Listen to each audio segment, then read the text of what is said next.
मंडळी, महाराष्ट्रातल्या विधानसभा निवडणुकीवरून काँग्रेस नेते राहुल गांधींनी पुन्हा गंभीर आरोप केलेत। यावेळी त्यांनी मुख्यमंत्री देवेंद्र फडणवीसांचा दक्षिण पश्चिम नागपूर मतदारसंघ हा टार्गेट केलाय। फडणवीसांच्या मतदारसंघात मतदार याद्यांमध्ये घोळ झाला, बोगस मतदार वाढवले असा आरोप राहुल गांधींनी केलाय। त्यासाठी निवडणूक आयोगाच्या कार्यशैलीवर त्यांनी शंका उपस्थित केली। देवेंद्र फडणवीसांनी त्यांना आकडेवारीनेच उत्तर दिले। निवडणूक आयोगानेही पुन्हा स्पष्टीकरण दिलं।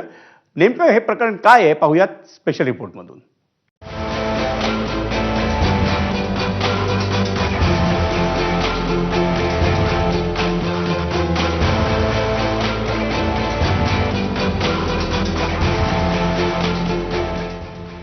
काँग्रेस नेते राहुल गांधी यांचं महाराष्ट्र विधानसभेच्या निकालावर संशय घेणं सुरूच आहे।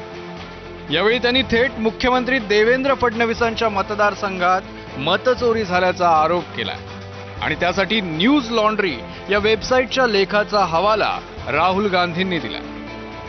यात राहुल गांधींनी काय काय आरोप केलेत पाहूया।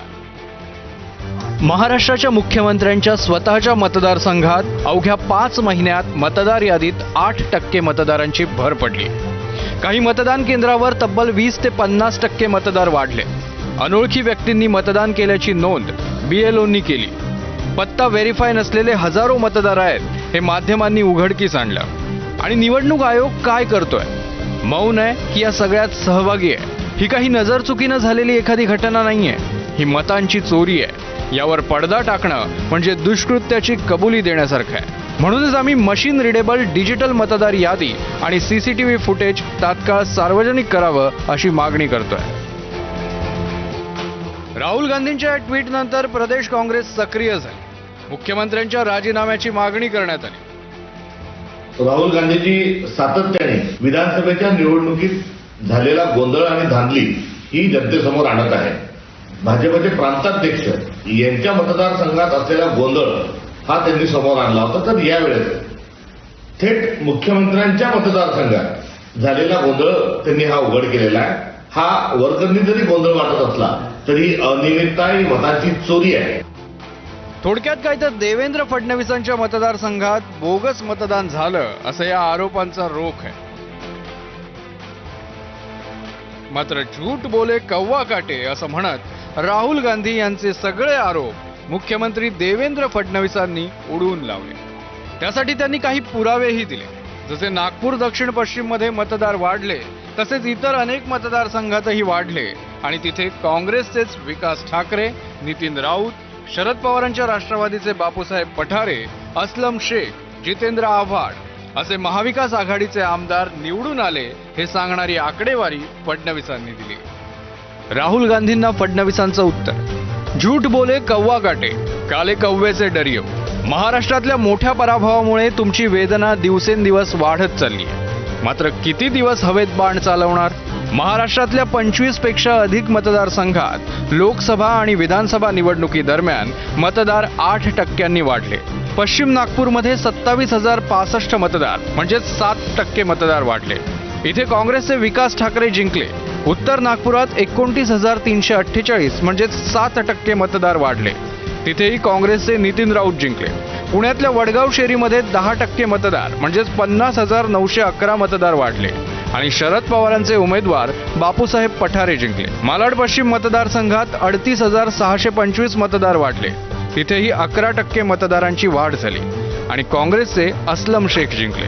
मुंब्रा मतदारसंघात 46,041 म्हणजेच 9% मतदार वाढले आणि तिथे जितेंद्र आव्हाड जिंकले।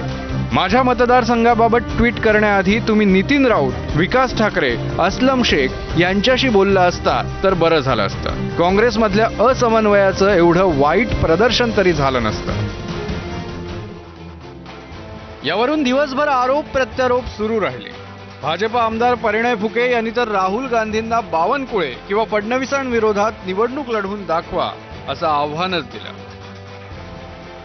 परत या प्रकारचे वक्तव्य करून ते परत पप्पू आहे हे स्वतःच ते सिद्ध करत आहे आणि ते काही दिवसाकरता ठीक झाले होते, आता परत ते पप्पूसारखे वागत आहे।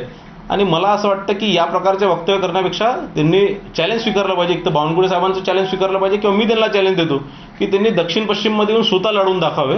त्यांचं डिपॉझिट गोल झाल्याशिवाय राहणार नाही। त्याचं उत्तर आम्ही जे मागतो की आम्हाला जी यादी पाहिजे तर रिलेबल आम्ही मतदार यादी मागतो आहोत ती यादी देत नाहीत, आम्हाला CCTV फुटेज देत नाहीत. हे काय चाललंय? डिजिटल रिलेबल डिजिटल यादी का देत नाही आम्हाला? आम्ही मागून का मिळत नाही आम्हाला? ह्याचं उत्तर त्यांच्याकडे नाही. आणि म्हणून त्यांची वकिली करण्याचं काम सध्या राज्यातील भारतीय जनता पक्षाचे नेते करतायत. आणि ही निवडणूक जी झाली ती बेईमानी करूनच जिंकली आहे हे महाराष्ट्रातील जनतेला आता माहीत करून चुकलेलं आहे. हे सगळे राजकीय आरोप प्रत्यारोप सुरू असताना राज्य निवडणूक आयोगानंही स्पष्टीकरण दिलंय. मतदार याद्या सर्व मान्यताप्राप्त राजकीय पक्षांना दिल्या जातात.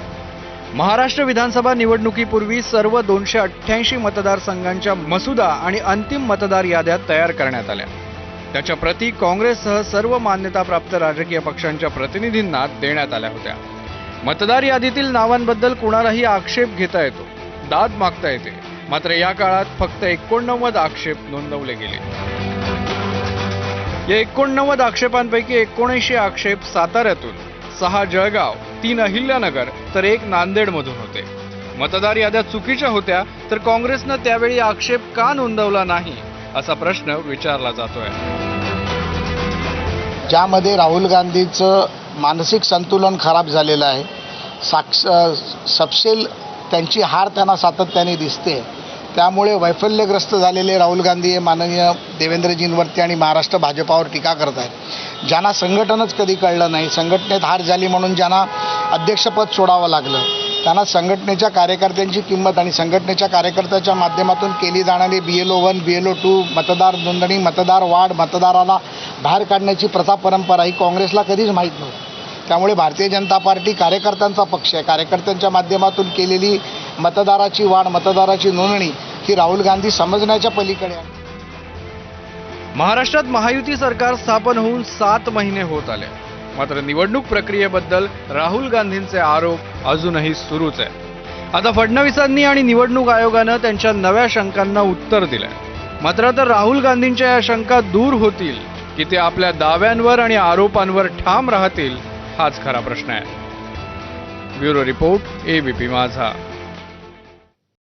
आणि स्पेशल रिपोर्टमध्ये आता वेळ झाली एका ब्रेकची, पण तुम्ही पाहत राहा ABP माझा.